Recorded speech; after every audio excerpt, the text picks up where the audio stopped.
Assalamualaikum. Today we are going to start with a new chapter, that is the improvement in critical resources. पिछली कुछ classes में अभी तक जो chapter हम कवर कर चुके हैं सेल और टिश्यूज के बारे में हम बात कर चुके हैं। इस चैप्टर में हम आपको बताने वाले हैं इम्प्रूवमेंट इन फूड रिसोर्सेज। बेटा फूड रिसोर्सेज का मतलब क्या है? इम्प्रूवमेंट इन फूड रिसोर्सेज का मतलब आपको मालूम है human population increasing day by day. लगातार इंसान की बढ़ती हुई आबादी को नरिश करने के लिए फूड की ज्यादा रिक्वायरमेंट बढ़ती जा रही है। अब अगर आप एक बात छोटी सी बात समझने की कोशिश करें कि इंडिया के अंदर अगर आप देखें जो लैंड है वो जो यूजेबल लैंड है, जो कल्टिवेबल लैंड है, वो धीरे धीरे श्रिंक हो रही है। श्रिंक कैसे हो रही है? बहुत सारे फार्मर्स और की जो जमीन है, जो किसानों की जमीन है, जो जंगल है, वो काट के वहां पे बड़ी बड़ी हाउसिंग सोसाइटीज बनाई जा रही हैं, रहने के लिए लोगों के लिए बिल्डिंग्स बनाई जा रही हैं, हाईवेज कंस्ट्रक्ट किए जा रहे हैं, तो इंफ्रास्ट्रक्चर डेवलप किया जा रहा है, जिसकी वजह से जो लैंड है वो कम हो रही है। लैंड कम होगी तो जाहिर सी बात है कल्टीवेशन के लिए, एग्रीकल्चर के लिए लैंड कम हो जाएगी। जब लैंड कम होगी तो जाहिर है कि प्रोडक्शन भी कम हो जाएगा। लेकिन लैंड कम हो रही है लेकिन इंसान की जो आबादी है, पॉपुलेशन, वो बढ़ रही है। तो इस चैप्टर में हम आपको बताएंगे वो कौन से तरीके हैं जिससे हम बढ़ती हुई आबादी को, बढ़ती हुई पॉपुलेशन की रिक्वायरमेंट्स को फुलफिल करने के लिए हम ऐसे तरीके अपना सकते हैं, ऐसे मेथड अपना सकते हैं जिससे प्लांट्स और एनिमल्स की मतलब एनिमल्स और प्लांट्स दोनों की प्रोडक्टिविटी को बढ़ाया जा सके। आपको मालूम है प्लांट्स पर हम लोग डिपेंड हैं किस चीज के लिए? अपने फूड के लिए। इसके अलावा बहुत सारी ऐसी चीजें हैं जो प्लांट्स से हमें मिलती हैं, दवाइयां, मेडिसिन मिलती हैं, रॉ मटेरियल मिलता है, पेपर मिलता है, लकड़ी मिलती है, जड़ी बूटियां मिलती हैं और दवाइयों के अलावा टैनिन्स मिलते हैं। आपको मालूम है वो कौन सा प्लांट है जिससे बच्चियों को हाथों में जो आप मेहंदी लगाते हैं, हिना जिसे कहते हैं, वो कौन से प्लांट से हासिल होती है? कुछ प्लांट ऐसे हैं जिसमें से जैसे आपको हिना की मैंने आपको एग्जांपल दिया, कुछ प्लांट ऐसे हैं जिसमें से कुछ डाइज मिलती हैं। डाइज जैसा कि आपको हिना का एग्जांपल दिया, मेहंदी का एग्जांपल दिया। एक पौधा होता है जिसका नाम ये है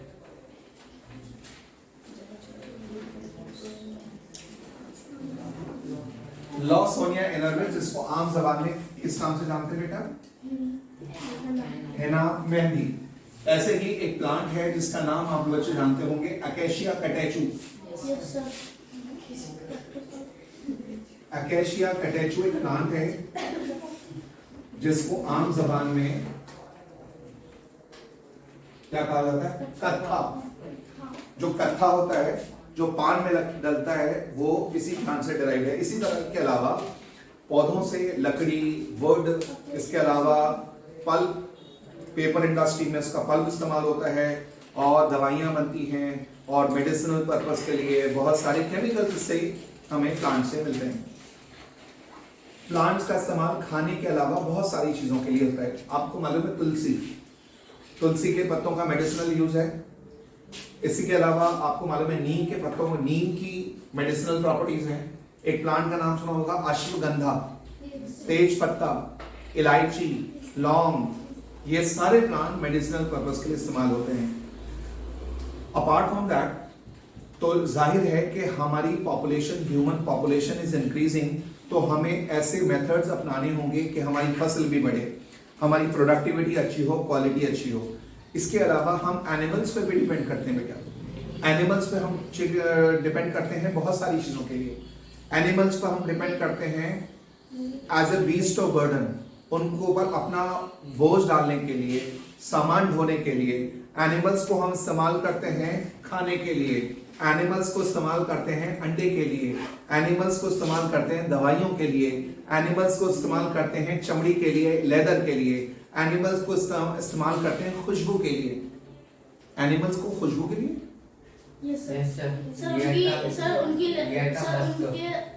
एक नाम सुने, musk deer, MUSK, musk deer. एक ऐसा हिरन होता है जिसके अंदर एक ग्लैंड होता है जिसमें से खुशबू निकलती है। एक छोटा सा पाउच होता है तो उसमें से निकलती है मुश्क, सुना है नहीं? उसको खुशबू के लिए इस्तेमाल करते हैं। कुछ जो है दूध के लिए इस्तेमाल होते हैं, कुछ जो है स्किन के लिए इस्तेमाल होते हैं, कुछ जो है अपनी चमड़ी के लिए, एक नाम सुना होगा आइवरी, IVORY, आइवरी जानते हो? हाथी जो दांत होता है, एनिमल का, एलिफेंट का जो टस्क होता है, जो दांत होता है, हाथी दांत, बहुत सारी चीजों में इस्तेमाल होता है। इसके अलावा राइनो का जो टस्क वो होता है, स्ट्रक्चर नोज के ऊपर, वो भी इस्तेमाल होता है। ऐसे बहुत सारी हॉर्न, राइनो के जो हॉर्न्स होते हैं, इसी तरह से बहुत सारी एनिमल की प्रोडक्ट्स हम लोग इस्तेमाल करते हैं। तो इस चैप्टर में हम आपको ओवरऑल बताएंगे कि किस तरह से प्लांट्स का और एनिमल्स का दोनों का प्रोडक्शन बढ़ाया जा सके, एनिमल्स और प्लांट्स दोनों का प्रोडक्शन बढ़ाया जा सके। तो इस चैप्टर में वो सारी बातें हम आपको बताने वाले हैं। बच्चों, किसी बच्चे ने नाम सुना है ग्रीन रेवोल्यूशन? किसको कहते हैं green revolution? White revolution, silver revolution,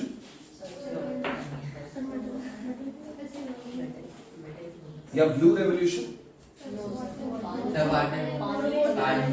अच्छा चलो हम बात करेंगे इन सारे टॉपिक्स के ऊपर जिक्र करेंगे। तो एनिमल्स पर और प्लांट्स पर हम बहुत सारी चीजों के लिए डिपेंडेंट होते हैं। तो पहले we are going to discuss about the animals. तो सबसे पहले मैं आपको एक टर्म बताने जा रहा हूं, आई होप सब बच्चों को पता होगा इसके बारे में। Animal husbandry.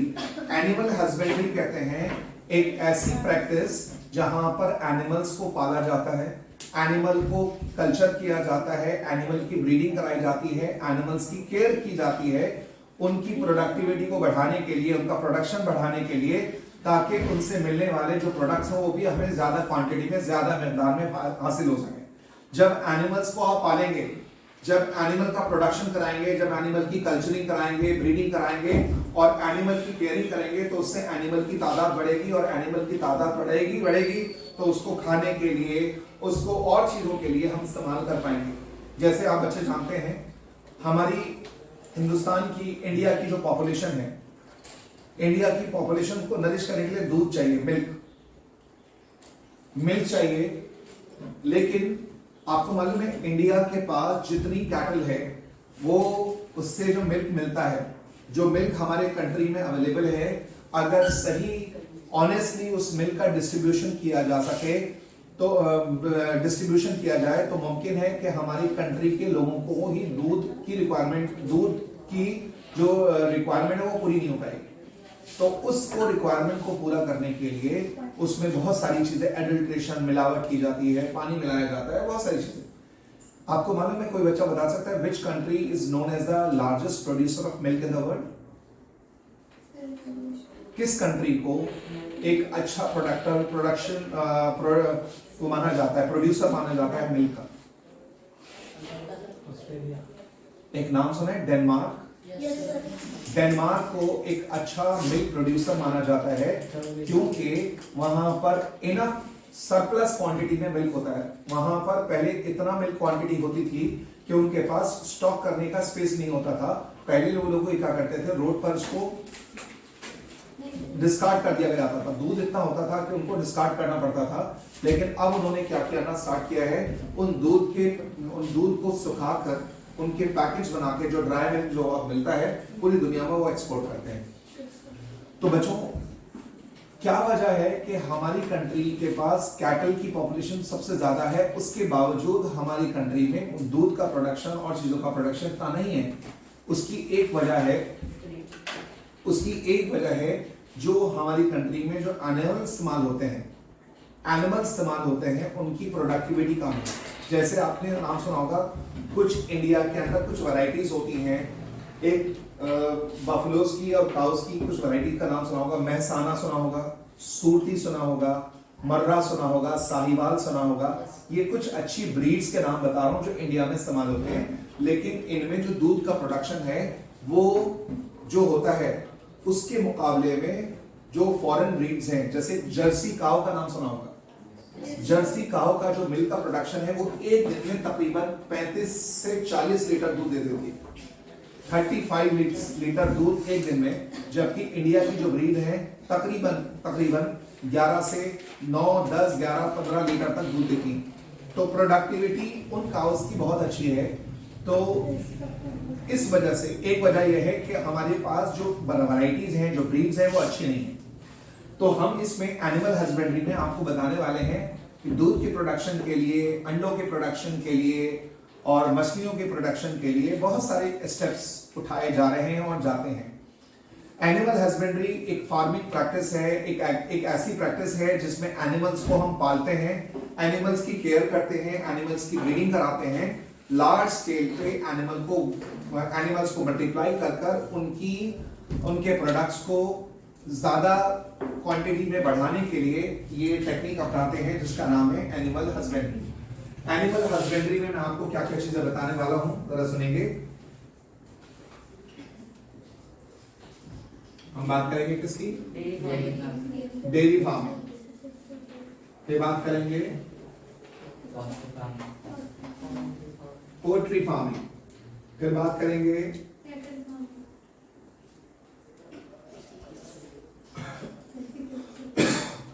पिसीकल्चर। फिर बात करेंगे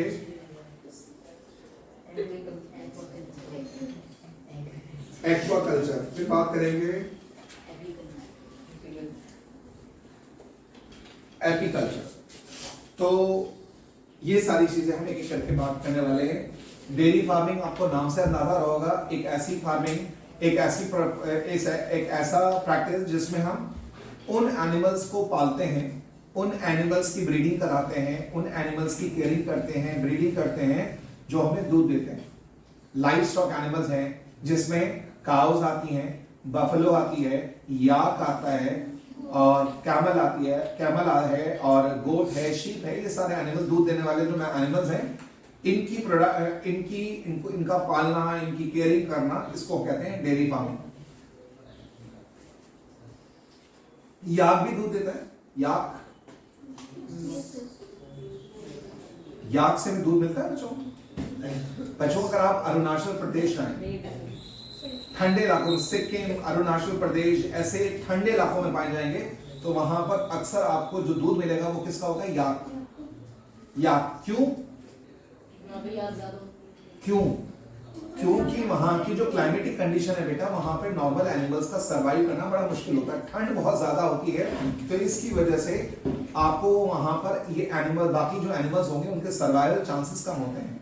इसी तरह से अगर मैं आपको बात बताऊं, अगर आप जैसलमेर जाएं, राजस्थान में जाएं, तो वहां दूध मिलेगा आपको उसका कैमल का। कैमल क्यों? वहां की जो कंडीशंस होती हैं वो ऐसी हैं कि वहां पर आज कैमल जो है, डेजर्ट में कैमल अच्छे से सर्वाइव कर सकता है, इसलिए वहां पर आपको कैमल का मिल्क अवेलेबल होगा। तो देयरफॉर जब लाइव स्टॉक एनिमल को पाला जाता है, लाइव स्टॉक एनिमल्स को, मवेशियों को पाला जाता है, कल्चर किया जाता है लार्ज स्केल पर, उनसे मिल्क या मिल्क प्रोडक्ट बनाने के लिए इस प्रैक्टिस का नाम क्या है? Dairy farming. Dairy farming is a practice of culturing, rearing and breeding of livestock animals like cows, buffaloes, etc. for large scale production of milk and milk products. Milk products और milk को की productivity बढ़ाने के लिए जब animals को पाला जाता है तो उसको हम कहते हैं क्या? Dairy farming. अब इस डेयरी फार्मिंग के लिए जो बड़े बड़े स्पेसेस होते हैं, डेयरी फार्मिंग के लिए जो बड़े बड़े स्पेसेस होते हैं जहां मुझे डेयरी फार्मिंग करनी है, उन बड़े बड़े एरियाज को कहते हैं डेयरी फार्म्स। Dairy farms. तो ये बताइए, अगर बच्चों, अगर मुझे डेयरी फार्मिंग करनी है, I am willing to start the business, मैं डेयरी फार्मिंग का बिजनेस स्टार्ट करना चाह रहा हूं, मैं दूध का और दूध से रिलेटेड जो चीजें हैं उसका कारोबार करना चाहता हूं, तो उसके लिए मुझे क्या क्या चीजें करनी पड़ेंगी? What are the steps which I have to adopt in order to start the business of dairy farming. अगर मुझे डेयरी फार्मिंग शुरू करनी है, मैं इंटरेस्टेड हूं कि डेयरी फार्मिंग स्टार्ट करूं, तो मुझे क्या क्या बातें का ध्यान रखना पड़ेगा, क्या क्या कौन कौन से स्टेप्स अमल में लाने पड़ेंगे जिसकी वजह से मैं डेयरी फार्मिंग कर पाऊं? नंबर 1, अच्छी ब्रीड की काउ से भी पहले एक और मैंडेट, सबसे पहला फार्म। सबसे पहले मुझे एक ऐसी जगह तलाश करनी होगी जहां पर डेयरी फार्म बनाए जा सकें। अब वो, और जो जगह मुझे चूज करनी होगी, मुझे ऐसी चूज करनी होगी कि वो एनिमल्स के लिए सूट करने वाली हो, ना बहुत गर्म हो ना बहुत ठंडी हो, जिसकी वजह से एनिमल्स को सरवाइव करना वहां पर आसान हो, एनिमल जो हो स्ट्रेस में ना हो। तो इसलिए बहुत एक्सट्रीम कोल्ड कंडीशंस ना हो और एक्सट्रीम गर्म वाली कंडीशन ना हो। अगर मैं चाहता हूं वहां पे इस तरह का काम, इस तरह का कारोबार करना, तो मुझे इन बातों का ख्याल रखना पड़ेगा कि एनिमल्स को पालने के लिए सबसे पहले सूटेबल कंडीशंस वाली, ऑप्टिमम क्लाइमेटिक कंडीशन वाली जगह को पहले चूज करना पड़ेगा, नंबर 1। नंबर 2, मैंने डेयरी फार्म एरिया जगह ले ली, वहां पे डेयरी फार्म बनाएंगे। डेयरी फार्म जो बनाए जाएंगे, उन डेयरी फार्म्स को इस तरह से कंस्ट्रक्ट किया जाएगा कि वहां पर लाइटिंग प्रॉपर हो और वेंटिलेशन की सुविधा हो, वेंटिलेशन की वहां पर इंतजाम हो, वहां पर जो एनिमल्स का जो वेंटिलेशन हो ताकि वो सरवाइव करने में उनको आसानी हो, वेंटिलेशन प्रॉपर हो। नंबर 3, और क्या होना चाहिए?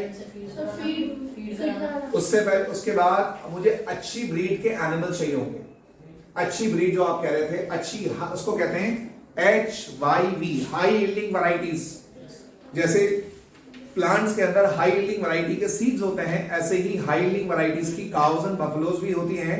तो मुझे वो एनिमल्स चाहिए होंगे जो अच्छा प्रोडक्टिविटी दें, एक दिन के अंदर पर डे के हिसाब से उनका प्रोडक्टिविटी ज्यादा हो ब्रीडिंग सीजन में। ये बताएं, इंसान के मिल्क में और दूसरे जानवरों के मिल्क में कोई फर्क होता है? Chemical composition? क्या फर्क होता है? मदर के मिल्क में क्या फर्क होता है? जी बिल्कुल।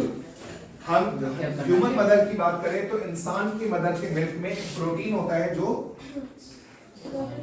उसका नाम क्या है? उस प्रोटीन का नाम बच्चों ये है क्या? Alpha lactalbumin. Alpha lactalbumin नाम का एक प्रोटीन होता है जो इंसान की मदर के मिल्क में होता है, किसी दूसरे जानवरों में नहीं होता वो। तो इसको देखते हुए, इसको ध्यान में रखकर एक काव डिजाइन करी गई है, काव बनाई गई है, जिसका नाम आप बच्चे जानते होंगे, कौन सा? रोजी काव। ये एक रोजी काव है। इस काव को मॉडिफाई किया गया है, जेनेटिक इंजीनियरिंग के थ्रू डेवलप किया गया है। इस काव के अंदर वो प्रोटीन है जो हमारी मदर की मिल्क में मौजूद होता है, that is the alpha lactalbumin. तो अगर कुछ इस तरह की काव, हाई यील्डिंग वैरायटीज काउस को हम डेवलप कर सकते हैं, वहां पर रख सकते हैं। अच्छा, मैंने वहां पे डेयरी फार्म बना लिया, ऑप्टिमम कंडीशंस हैं, प्रॉपर वेंटिलेशन प्रॉपर है, अच्छी यील्डिंग, हाई यील्डिंग वैरायटीज की काउस एंड बफलोज को वहां रखते हैं। फिर क्या करना होगा? उनको फीड कराने के लिए अच्छी क्वालिटी का चारा, फॉडर, उनको जो फॉडर दिया जाए, फॉडर वो अच्छी क्वालिटी का हो। अच्छी क्वालिटी का फॉडर मतलब बेटा, जैसे आपकी बॉडी को, आपके जिस्म को कार्बोहाइड्रेट्स की, फैट्स की, प्रोटीन की जरूरत होती है। कार्बोहाइड्रेट और फैट आपको एनर्जी के लिए चाहिए, प्रोटीन आपकी ग्रोथ के लिए चाहिए। इसी तरह से उन एनिमल्स को, उन जानवरों को भी उनकी बॉडी की रिक्वायरमेंट पूरा करने के लिए, उनकी फीड को पूरा करने के लिए एक एडिक्वेट अमाउंट की, मतलब ऐसी डाइट चाहिए। आपने नाम सुना होगा balance diet. What is balance diet बच्चों? बैलेंस डाइट किसे कहते हैं? तो इसमें प्रोटीन और जो भी आपको सब्सटेंस होते हैं, एक ऐसी डाइट जिसमें एडिक्वेट मात्रा में, एडिक्वेट मिकदार में सारे न्यूट्रिएंट्स मौजूद हों, उस पर्सन की एज के मुताबिक, उस पर्सन की हेल्थ के मुताबिक, उसके काम के एतबार से और उसके सेक्स के एतबार से, ये सारी चीजें उसके अंदर एडिक्वेट मिकदार में हो, तो उसको क्या कहते हैं? Balance diet. बड़ों की बैलेंस डाइट कुछ और है, बच्चों की बैलेंस डाइट कुछ और है। प्रेग्नेंट मदर्स की बैलेंस डाइट कुछ और है, जो नर्सिंग मदर है उनकी बैलेंस डाइट कुछ और है, और वैसे नॉर्मल पर्सन की बैलेंस डाइट कुछ और है। तो बैलेंस डाइट जो डाइट होती है हमारी डाइट में कितनी मकदार में क्या रिक्वायरमेंट होनी चाहिए, वो हमारे काम पर, हमारी एज पर डिपेंड करता है। तो इसी तरह से काउज एंड बफलोज जो हैं, इन एनिमल्स को अच्छे से ग्रो कराने के लिए, इनका मिल्क प्रोडक्शन ज्यादा कराने के लिए हमें ये समझना होगा कि इन एनिमल्स के अंदर, इन एनिमल्स को बॉडी की रिक्वायरमेंट क्या है, और उसके बाद उन एनिमल्स के अंदर अच्छी क्वालिटी का फॉडर देना होगा। चलिए, एनिमल्स को अच्छी क्वालिटी का फॉडर देना स्टार्ट किया, फिर क्या करें? सर, जो वेयरहाउस और फार्म में वो है, उसमें हाइजीन होना चाहिए। हाइजीन का ध्यान रखा जाए। चलिए ठीक है। और एनिमल्स को वक्त वक्त पे थोड़े थोड़े वक्फे पर वैक्सीनेशन कराना जरूरी होता है। क्यों? जैसे हमारे अंदर बीमारियां होती हैं, आपने सुना होगा बहुत सारी डिजीज होती हैं हमारे अंदर, फैलती एक दूसरे से। कोल्ड होता है, टाइफाइड होता है, डेंगू होता है, मलेरिया होता है। ऐसे जानवरों में भी बीमारियां होती हैं। तो वो जानवर एक जानवर से, एक एनिमल से दूसरे एनिमल में वो बीमारी ट्रांसफर हो सकती है। तो इसलिए एनिमल्स को वक्त वक्त पर क्या किया जाए? वैक्सीनेशन किया जाए। और जिस एनिमल में अगर कोई डिजीज के लक्षण या उसके सिम्टम नजर आ रहे हैं, उसको फौरन क्वारंटाइन किया जाए। क्वारंटाइन मतलब बिल्कुल उसको आइसोलेट कर दिया जाए, हटा दिया जाए, ताकि उसका इन्फेक्शन बाकी हेल्दी एनिमल्स में ट्रांसफर ना हो। आप बच्चों ने देखा था जब कोविड का पीरियड आया था, आप बच्चों ने देखा था किस तरह से डॉक्टर्स इंस्ट्रक्शन दे रहे थे कि अगर घर में किसी को लक्षण है, किसी को बीमारी के लक्षण हैं, कोविड के लक्षण हैं, उसको इतने दिनों के लिए क्वारंटाइन कर दो, आइसोलेट कर दो। जो हॉस्पिटल, जो एयरपोर्ट्स पर जो दूसरी कंट्री से लोग आ रहे थे, तो उनको एयरपोर्ट पर रोककर क्वारंटाइन किया गया कुछ 14 दिनों के, 15 दिनों के लिए, ताकि वो नॉर्मल लोगों से ना मिले, ताकि इन्फेक्शन ना फैले। तो इसी तरह से जानवरों में भी ऐसा किया जाता है। तो डेयरी फार्मिंग की बात चल रही थी। डेयरी फार्मिंग एक ऐसी प्रैक्टिस है जहां एनिमल्स को पाला जाता है, रियरिंग कराई जाती है, उनकी ब्रीडिंग कराई जाती है, ताकि उनसे मिलने वाले एनिमल्स ज्यादा हो, उनकी मल्टीप्लाई किया जा सके और उनकी प्रोडक्टिविटी बेहतर की जा सके। इसके लिए डेयरी फार्मिंग करते हैं। तो डेयरी फार्मिंग के अंदर जो हम स्टेप्स अपनाते हैं, जो सेट ऑफ प्रैक्टिसेस अपनाते हैं, उसके लिए बेटा एक काम इस्तेमाल करते हैं। क्या कहते हैं?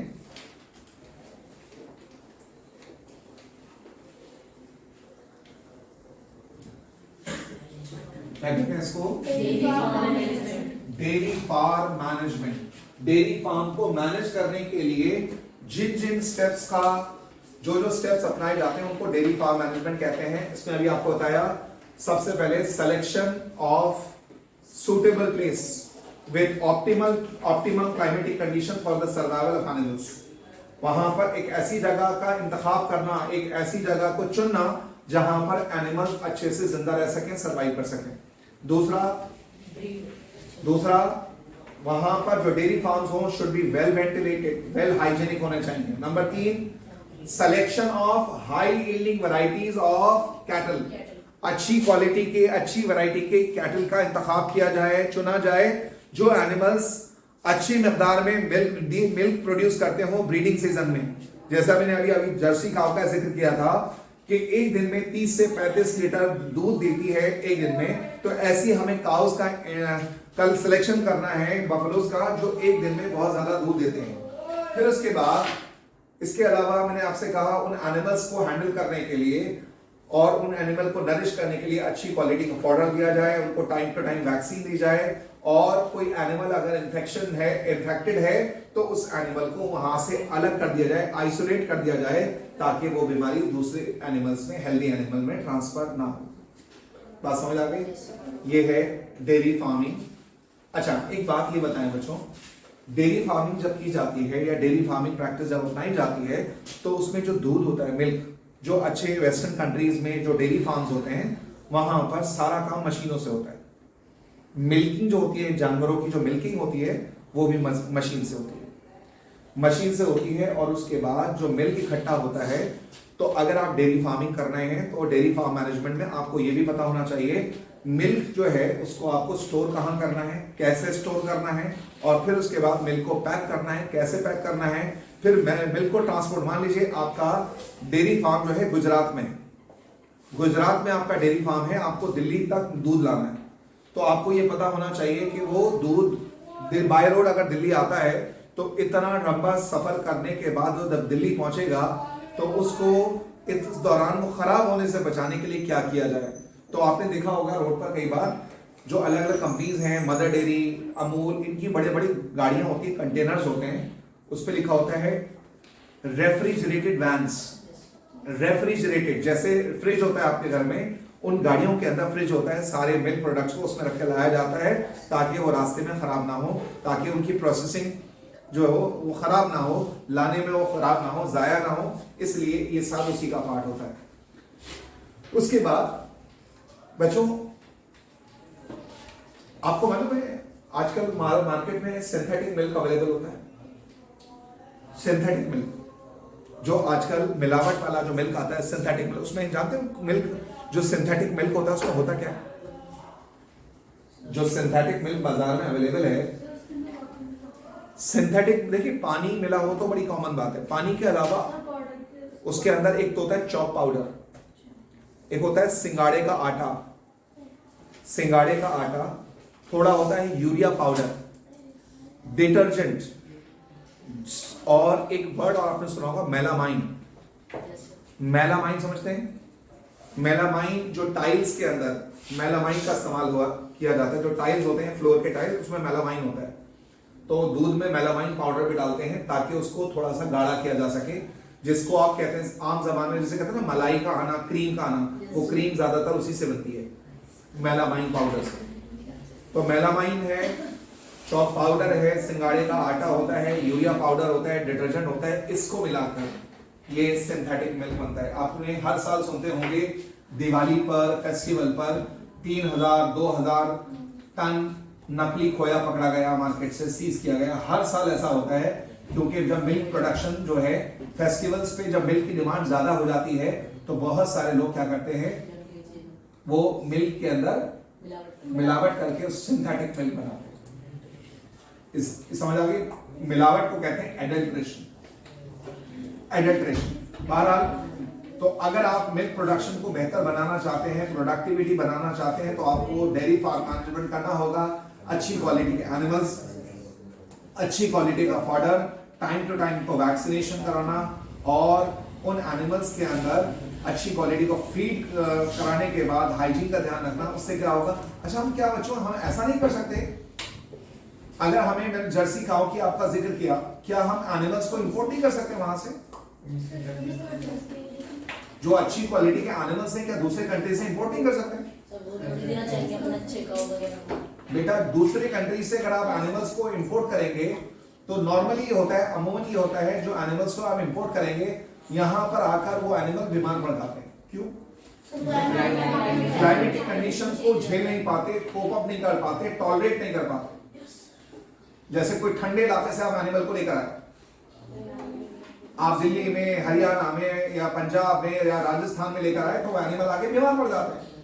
जब बीमार पड़ जाएंगे तो कई बार मर भी जाते हैं, और बीमार पड़ने की वजह से उनकी प्रोडक्टिविटी ईल्ड कम हो जाती है।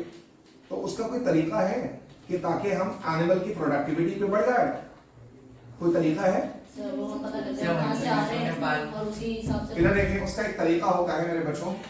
हम क्या करते हैं, जो फॉरेन ब्रीड, जो एक्सोटिक ब्रीड्स होती हैं, जो अच्छी वैरायटीज की ब्रीड के एनिमल्स होते हैं, उनका मेल एनिमल्स का ना सीमन ले आते हैं दूसरे कंट्री से। सीमन, उनका सीमन को पैकेट में फ्रीज करके ले आते हैं, और उसके बाद यहां लाने के बाद हमारी कंट्री की जो अच्छी ब्रीड की काउज हैं उनके अंदर वो सीमन उनके अंदर इंजेक्ट कर दिया जाता है। इस प्रैक्टिस को कहते हैं आर्टिफिशियल इंसेमिनेशन। क्या कहते हैं? आर्टिफिशियल इंसेमिनेशन से वो सीमेन उनके अंदर इंजेक्ट कर दिया जाता है, जिसके बाद वो काउज और बफलो जो है वो प्रेग्नेंट हो जाती हैं, और प्रेग्नेंट होने के बाद वो काउज और बफलोस जेस्टेशन पीरियड पूरा करने के बाद जिन बच्चों को जन्म देती हैं, हम कहते हैं उसको क्रॉस ब्रीड। दूसरे कंट्री के, दूसरे मुल्क के बुल और हमारी ब्रीड, इंडियन ब्रीड की काउज को जो क्रॉस करा के ये जो प्रोडक्ट मिलते हैं उनको हम क्रॉस ब्रीड कहते हैं। जैसे मैं आपको बताऊं, एक वैरायटी है, नाम सुना होगा, कौन सी वैरायटी है? Current Swiss. इसी तरह की क्रॉस ब्रीड है, क्रॉस ब्रीड है जिसको स्विट्जरलैंड और इंडिया के अंदर क्रॉस करके मिलता। अच्छा ये बताएं बच्चों, क्या दो अलग अलग स्पीशी के एनिमल्स को आप क्रॉस करा सकते हैं? क्या आप काऊ और हॉर्स का क्रॉस करा सकते हैं? क्या बफेलो का और टाइगर का क्रॉस करा सकते हैं? बताएं। मुमकिन है नहीं? Answer is no. रीजन ये है बेटा, जो स्पीशीज है ना, एग और स्पर्म का फर्टिलाइजेशन तभी मुमकिन होता है अगर, इधर देखें, अगर आप एक एग ले रहे हैं काऊ का, तो स्पर्म जो होना चाहिए वो बुल का होना चाहिए। तो सेम स्पीशी के एनिमल्स का अगर आप गैमीट्स ले रहे हैं, क्या देखें, एग आपने काऊ का लिया, स्पर्म हॉर्स का बुल का लिया, तो वो जाके इसके साथ फ्यूज हो जाएगा और उसके बाद ऑफस्प्रिंग बन पाएगा। लेकिन अगर आप हॉर्स का स्पर्म ले रहे हैं और काऊ का एग ले रहे हैं तो उसके अंदर फर्टिलाइजेशन मुमकिन नहीं है। लेकिन बच्चों कुछ केसेस में कुछ एक्सेप्शंस हैं जहां पर डिफरेंट स्पीशी के बीच में क्रॉस मुमकिन है, लेकिन वो जो एनिमल जन्म लेते हैं उसके बाद वो इनफर्टाइल होते हैं, वो रिप्रोड्यूस करने के काबिल नहीं होते। जैसे आप बच्चों को शायद मालूम हो इसके बारे में,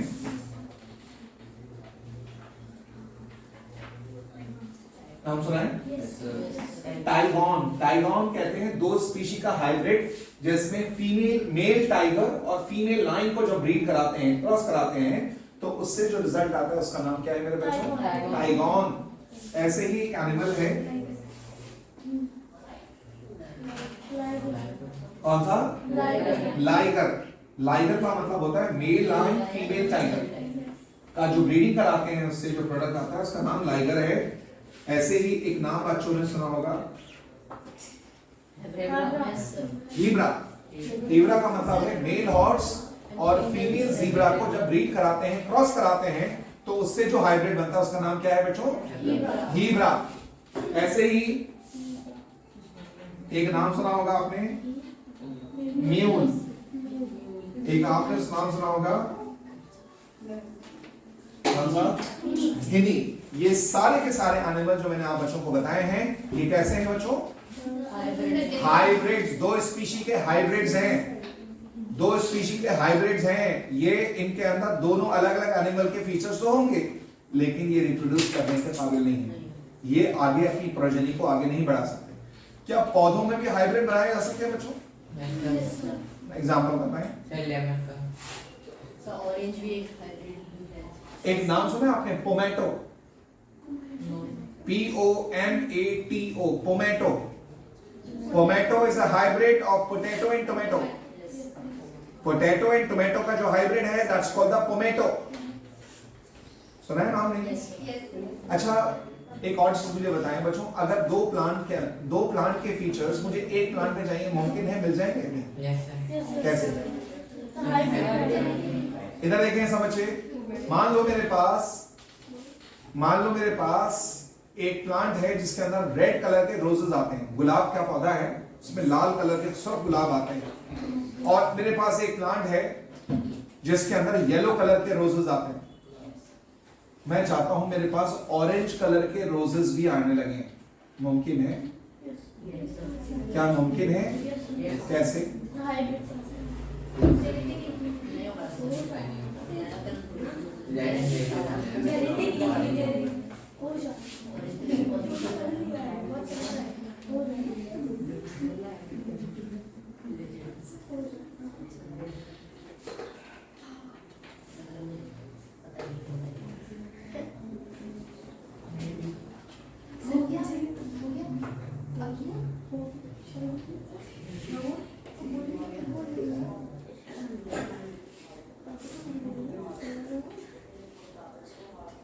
सपोज करो ये रेड कलर का रोज है और ये येलो, ठीक है।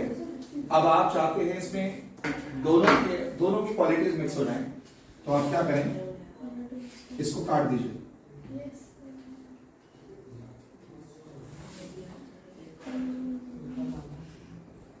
और नीचे वाला पार्ट हटा दीजिए।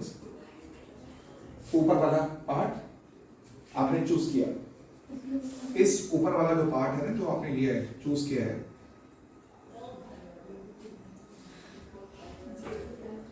इसका नाम होता है साइन, ये सियान। फिर उसके बाद हम दूसरा प्लांट जो है, जो येलो कलर के इसमें रोजेस आ रहे हैं, हमने क्या किया, इसका नीचे वाला, इसका जो है, इसका ऊपर वाला पार्ट डिस्कार्ड कर दिया, इसका ऊपर वाला पार्ट डिस्कार्ड कर दिया।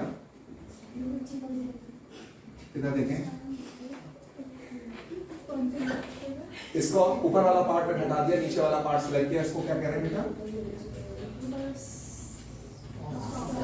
ये स्टॉक है, ये साइन है, ये अलग अलग प्लांट है। मैंने इस पार्ट को क्या किया, इसको उठाकर यहाँ रख दिया और यहाँ रखने के बाद इसको हम क्या करेंगे, टेप से इसको बांध देंगे, बैंडेड कर देंगे। बैंडेड करने के बाद आप few days after few days देखेंगे कि ये दोनों पार्ट साइन स्टॉक जुड़ चुके होंगे और एक सिंगल प्लांट बन चुका है। अभी जब सिंगल प्लांट बन चुका है तो इसके अंदर आप देखेंगे ये प्लांट होगा, इसके अंदर येलो, ऑरेंज और इसके साथ साथ मतलब रेड और येलो और ये ऑरेंज रोजेस आने लगेंगे, यानी इसके अंदर दोनों प्लांट की क्वालिटीज आपने मिक्स कर दी। इस मेथड को बेटा कहते हैं ग्राफ्टिंग। क्या कहते हैं? ग्राफ्टिंग। ये टेक्निक मैंगो में भी अप्लाई होती है, गुआवा में भी करते हैं, लेमन में भी करते हैं। इसको जो गार्डनर्स होते हैं, जो माली, जो उर्दू में आमतौर पे कहते हैं कलम लगाना, कलम लगाना, जो अगर आप किसानों से जाके पूछेंगे तो इसको कलम लगाना कहते हैं। इस मेथड को ग्राफ्टिंग कहते हैं। तो ग्राफ्टिंग समझ आ गया बच्चों?